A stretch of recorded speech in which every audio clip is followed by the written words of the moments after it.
So I came across a story in the news a while back, which once again made me think that everything we say here about legacy brand countries is true. They are not terrible places to live, not terrible places to invest, but have seen their better days. And this particular story about asset confiscation from totally, presumably innocent people shows how the United States, in this particular case, is neither entirely a country with rule of law nor an entirely safe place to store your assets. I'm going to share the story with you and give you my thoughts right now.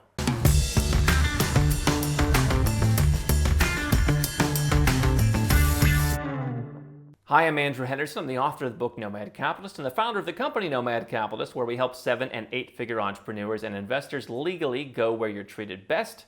You can learn more at nomadcapitalist.com. So here's the headline that grabbed my attention. I've seen this story in numerous places in the last while, but this particular story comes from bitcoin.com, and it says, FBI seizes 800 Beverly Hills safety deposit boxes with $86 million. Attorneys claim the Fed's raid is unconstitutional. So according to the article and according to all the news, here's what happened.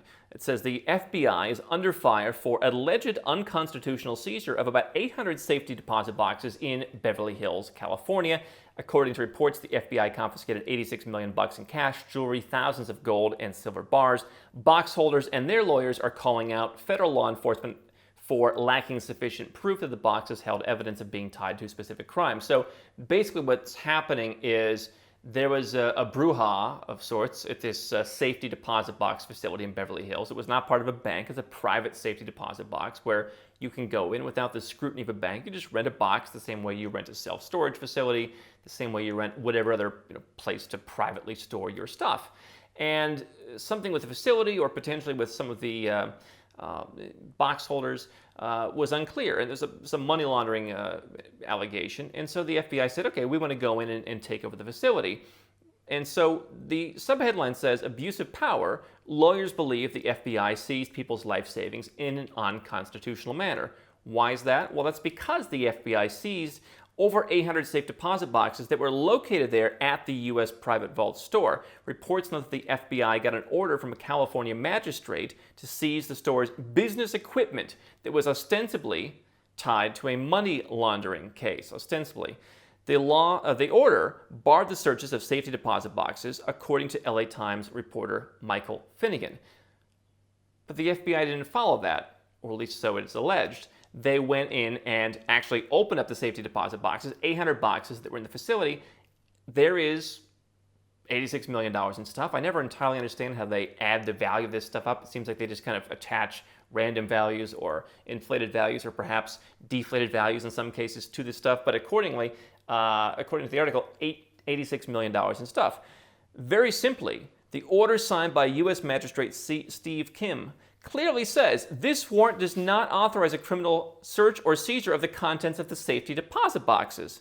And so the article continues how the owners of the safety deposit boxes and their attorneys believe the FBI has done them wrong. To date, 11 lawsuits have been filed by the safety deposit box holders against the federal agency. Lawyers representing a large number of these people say that the federal agency did not obtain a standard issued warrant that notes probable cause, and believe that the FBI broke standard protocol. So basically what they're saying is the government can take your stuff without evidence in the hopes that you're going to get it later. That's actually what one of the lawyers told the LA Times. They can take your stuff and you can hope to get it back later. Now, why is this so important?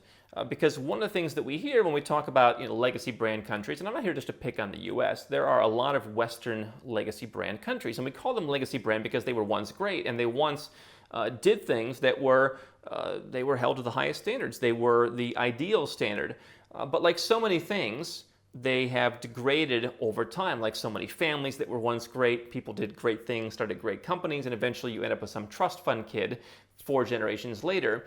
Legacy brands have degraded, but the brand remains the same. The brand is there.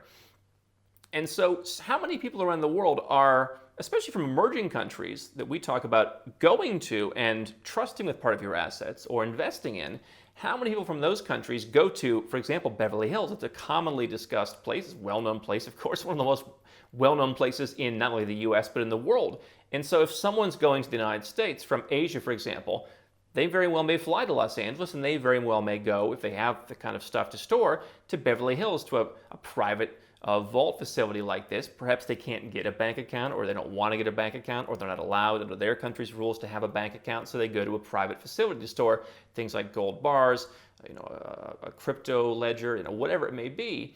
And they imagine, hey, this is the United States, I'm going to get my stuff back. This is the same conversation I have with people that I'm talking to who are from the US, and maybe they have their own gold bars stored at home, and when they want to move overseas, they say, well, I'll leave this stuff here in the US, what's the risk?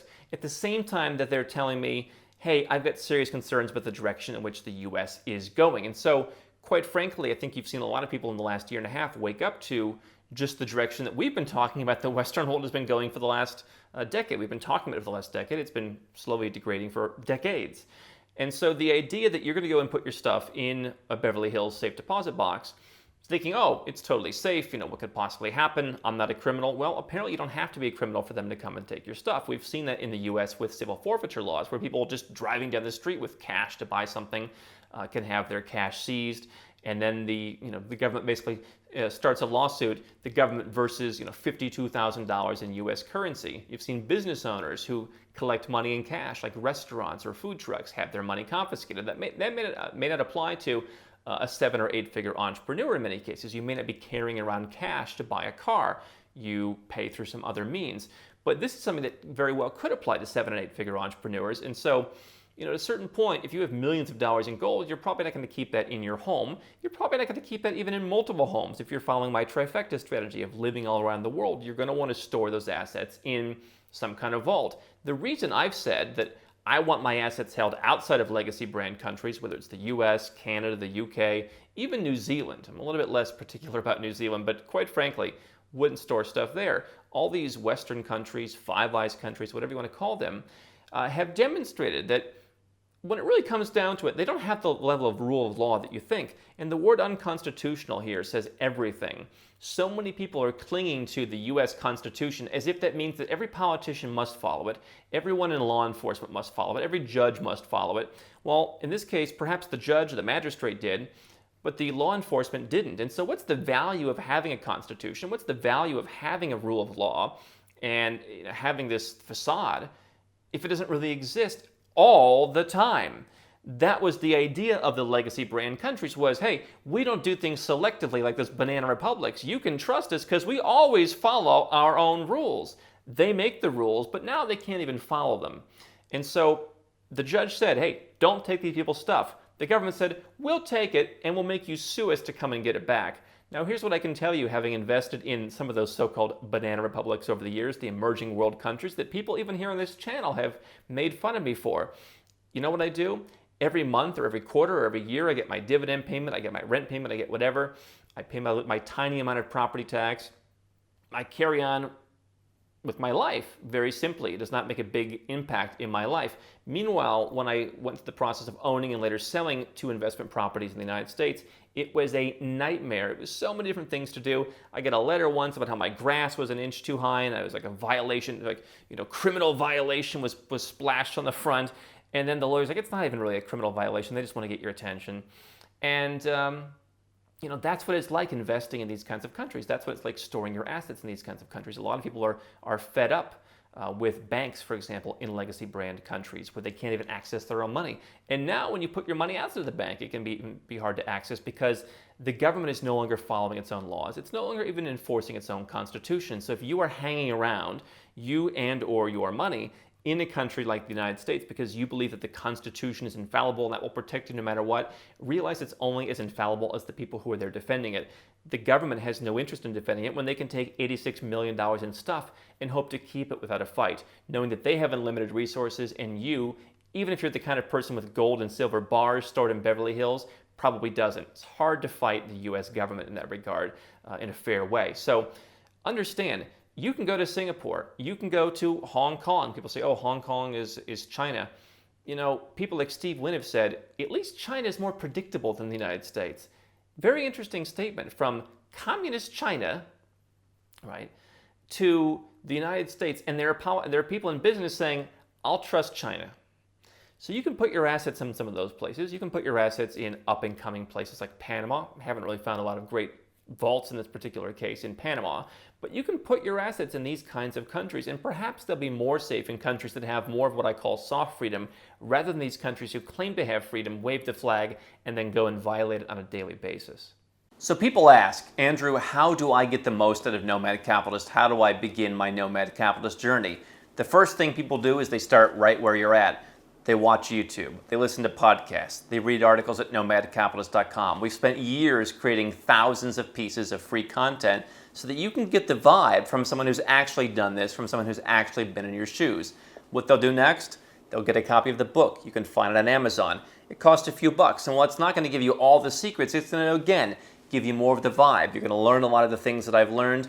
You're going to learn some strategies you can employ, and you're going to get a lot further in your journey. From there, if you are the 7 or 8-figure entrepreneur investor, you can go to nomadcapitalist.com. You can click Become a Client. We're pretty busy these days, but we have availability to help a limited number of people who want to create a holistic plan, something that I think is so important.